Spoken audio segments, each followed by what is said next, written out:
ఆలకించుడి. ఏమంటున్నాడండి? మీరందరూ వచ్చి ఆలకించుడి. ఈ కీర్తన మనకి కొన్ని ముఖ్యమైన భాగాలను తెలియజేస్తా ఉంది. ఈ కీర్తన 4 భాగాలుగా విభజించబడింది. మొదటి భాగంలో మనం చూసినట్లయితే ఈ కీర్తన ఏం చెప్తుందంటే, కష్ట సమయాల్లో దేవుణ్ణి స్తుతించడం మనం నేర్చుకోవాలని కీర్తన భాగం తెలియజేస్తా ఉంది. ఏ సమయాల్లో దేవుని స్తుతించాలండి? కష్ట సమయాల్లో దేవుని స్తుతించాలి. అలాగే మనము రెండో భాగం చూసినట్లయితే, పరీక్షలలో మన విశ్వాసాన్ని ఏమాత్రము కూడా కోల్పోకూడదు అని చెప్తా ఉంది. పరీక్షలలో మన విశ్వాసాన్ని ఏమాత్రము కూడా కోల్పోకూడదు. ఇంతకీ పరీక్షలు మనకు అవసరమేనా? పరీక్షలు మనకు అవసరమేనా? పరీక్షలు రాస్తేనే మనము వేరొక తరగతుల్లోకి వెళ్ళడానికి అవకాశం ఉంటుంది. పరీక్షలు లేకుండా, పాస్ అవ్వకుండా వేరే తరగతుల్లోకి వెళ్ళగలమా మనము? వెళ్తారు ఎవరైనా? ఎవరు కూడా వెళ్ళలేరు.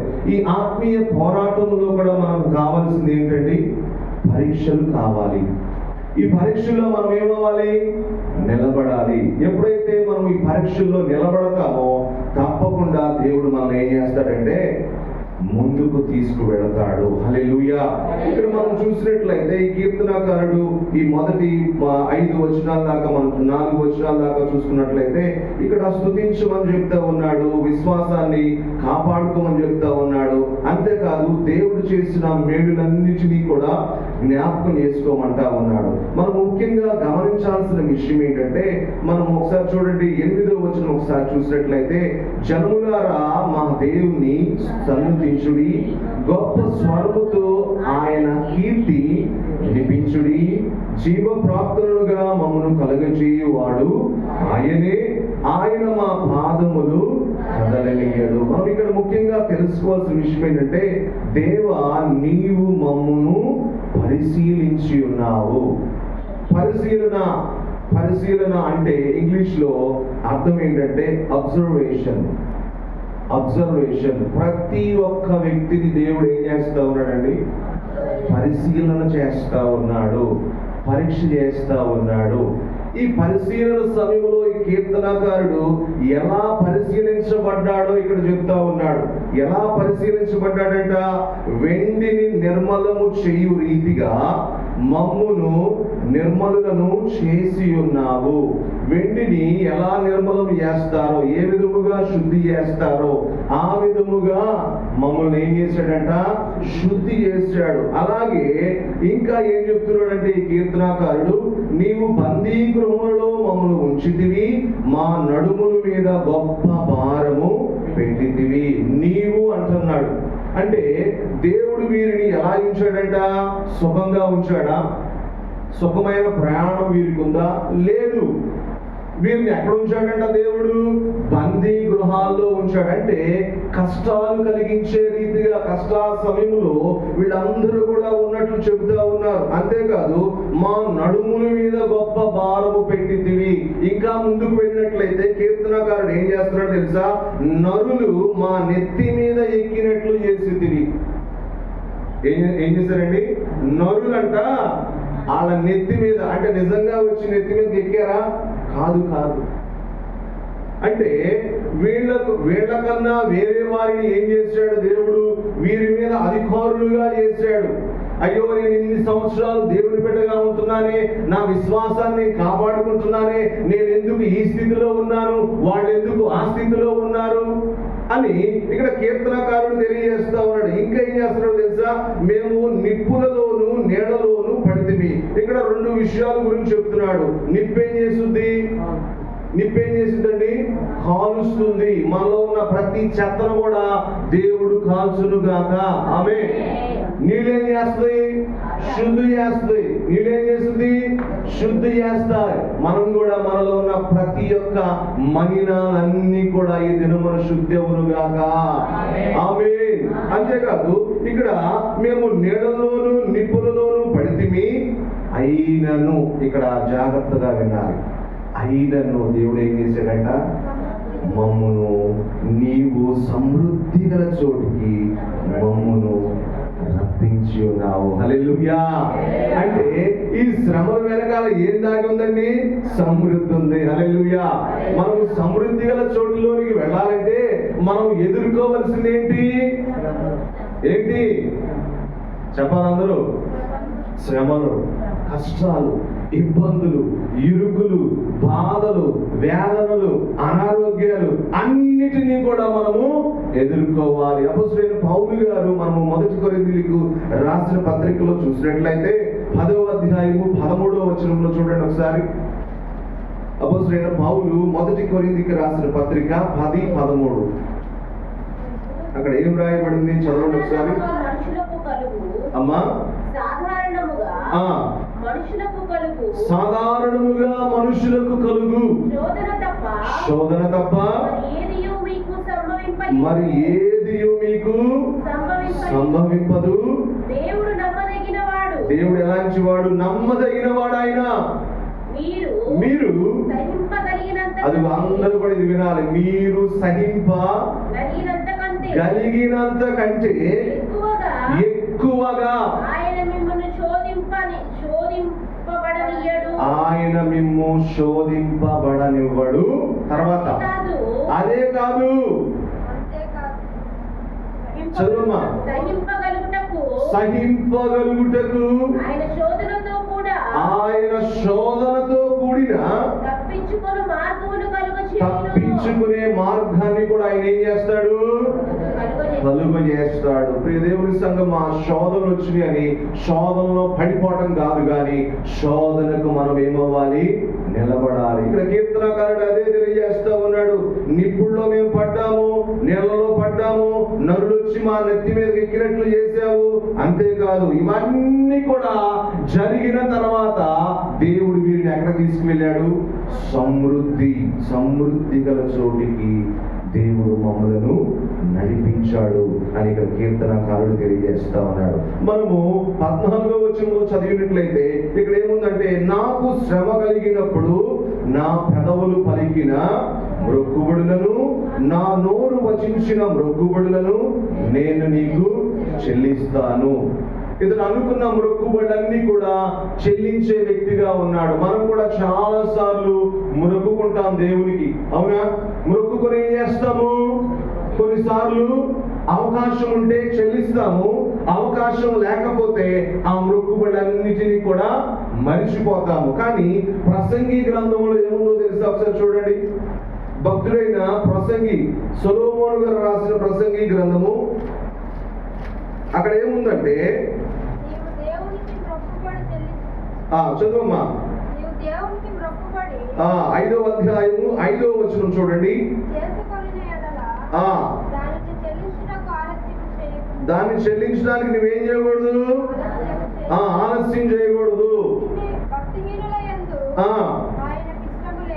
చాలమ్మా.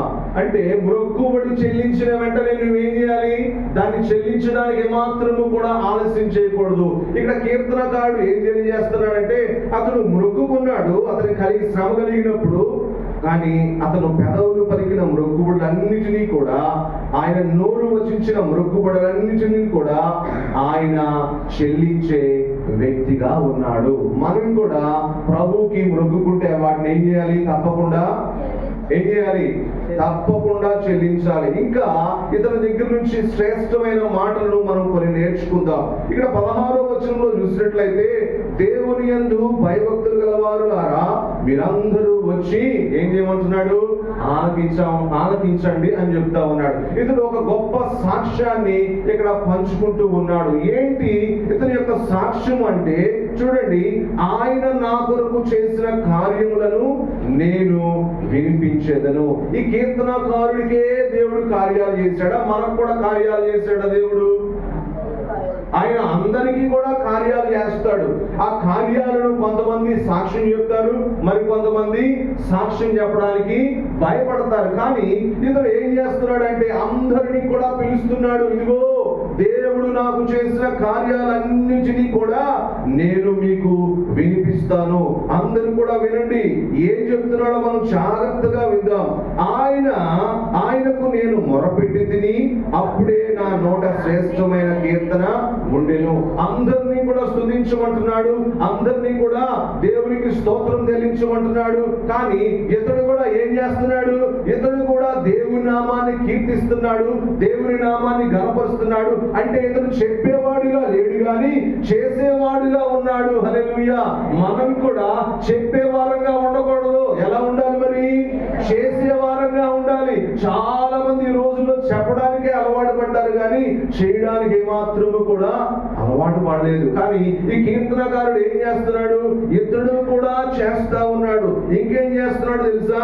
ఇతని దగ్గర నుంచి ఒక గొప్ప విషయాన్ని దేవుడు మనకి ఈ రోజున నేర్పిస్తా ఉన్నాడు. నా హృదయంలో 18వ వచనం చూడండి. నా హృదయంలో నేను పాపము లక్ష్యము చేసినగా ప్రభువు నా మనవి వినకపోవును. నిజంగా నువ్వు ఎన్ని ఉపవాస ప్రార్థనలు చేసినా, ఎన్ని వ్యక్తిగత ప్రార్థనలు చేసినా, ఒక ఫ్యామిలీ గెట్ టుగెదర్ లో ఎంతసేపు ప్రార్థన చేసినా నీ హృదయంలో పాపం ఉంటే దేవుడు ఏం చేయడు? ఏమాత్రము కూడా. అంటే ఆ మనవిని ఆ పాపం ఏం చేస్తుంది? అడ్డుపడుతుంది. మన హృదయాన్ని దేవుడు చూస్తా ఉన్నాడు. అందరి హృదయాన్ని దేవుడు ఏం చేశాడు? ఎరిగిన వాడు. బైబిల్ చెప్తుంది అందరి హృదయాన్ని ఆయన ఏం చేశాడు? ఎరిగిన వాడు. అంటే ఈ కీర్తనకారుడి యొక్క హృదయాన్ని కూడా దేవుడు ఏం చేశాడు? ఎరిగిన వాడుగా ఉన్నాడు. ఇదిగో ఒకవేళ నా హృదయంలో పాపం ఉంటే దేవుడు నేను చేసే మనమే మాత్రము కూడా ఆలకించాడు. ఈ రోజున మనందరం కూడా ఈ మాట గుర్తు పెట్టుకోవాలి. మన హృదయంలో అది చిన్న పాపమైనా పెద్ద పాపమైనా పాపము ఈజ్ ఈక్వల్ టు పాపమే. పాపం అంటే పాపమే. అందుట్లో చిన్నది పెద్దది లేదు. అవునా? చిన్న అబద్ధం పెద్ద అబద్ధం ఉందా దేవుని దగ్గర? ఏం లేదు. మన దగ్గర ఉండేది చిన్న అబద్ధమేగా, చిన్న తప్పేగా అంటావా? కానీ దేవుని దగ్గర తప్పు తప్పే. దేవుని సంగమా, ఇక్కడ కీర్తనకారుడు తెలియజేస్తా ఉన్నాడు ఏమంటే, నా హృదయంలో నేను పాపాన్ని ఒకవేళ లక్ష్యం చేస్తే, ఒకవేళ ఉంచుకుంటే నా మనవి దేవుడు ఆలకించడు. దేవుడు ఆలకించాలంటే మన హృదయం ఎలా ఉండాలి? పరిశుద్ధంగా ఉండాలి, పవిత్రంగా ఉండాలి, క్లీన్ హార్ట్ కలిగి ఉండాలి మనందరూ కూడా. ఇంకేం మాట్లాడుతున్నారో తెలుసా? వెంటనే చెప్తా ఉన్నాడు 19వ వచనంలో, నిశ్చయముగా దేవుడు నా మనవి అంగీకరించి ఉన్నాడు. హల్లెలూయా. ఇతడు ఏ మనమైతే చేశాడో ఆ మనవిని దేవుడు ఏం చేశాడు?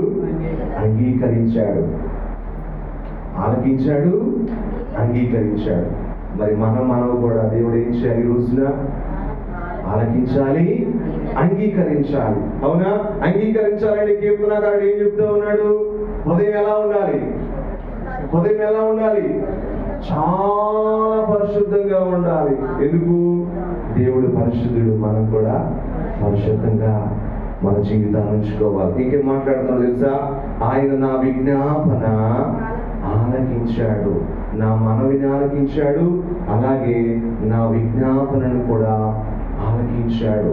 ఈ యొక్క నిశ్చయత నీకుందా? ఈ రోజున ఈ నిశ్చయత నీకుందా? దేవుడు నా మనవిని ఆలకించాడు. ఇది వెంటనే చెప్తున్నాడు, దేవుడు నా మనవి ఆలకించాడు, నా విజ్ఞాపన ఆలకించాడు. మనం కూడా ఇటువంటి నిశ్చయత ఉండాలంటే మన హృదయాలు ఎలా ఉండాలి? పరిశుద్ధంగా ఉండాలి, పవిత్రంగా ఉండాలి. ఇంకేం మాట్లాడుతున్నాడో తెలుసా? దేవుడు నా ప్రార్థన త్రోసివేయలేదు. అంటే దేవుడు ప్రార్థన తోసేస్తాడా? తోసేస్తాడా? తోసేస్తాడు. ఎప్పుడు? నువ్వు అంగీకారంగా లేకపోతే, నీ హృదయము అంగీకారంగా లేకపోతే దేవుడు ఆ ప్రార్థన మాత్రము కూడా అంగీకరించడు, ఆలకించడు. అర్థమైందా? ఇతని ప్రార్థన ఏం చేయలేదంట ఆయన? దేవుడు నా ప్రార్థనను త్రోసివేయలేదు. నువ్వు చెప్తావా ఈ రోజున ఈ మాట? ఎంతమంది చెప్తారు ఈ మాట? దేవుడు నా ప్రార్థన త్రోసివేయలేదు, దేవుడు మన ప్రార్థన త్రోసివేయలేదు. కీర్తనకారుడు చాలా ప్రాముఖ్యమైన విషయాలు మనకు బోధిస్తూ ఉన్నాడు. నా ప్రార్థన నా దేవుడు త్రోసివేయలేదు, మన ప్రార్థన మన దేవుడు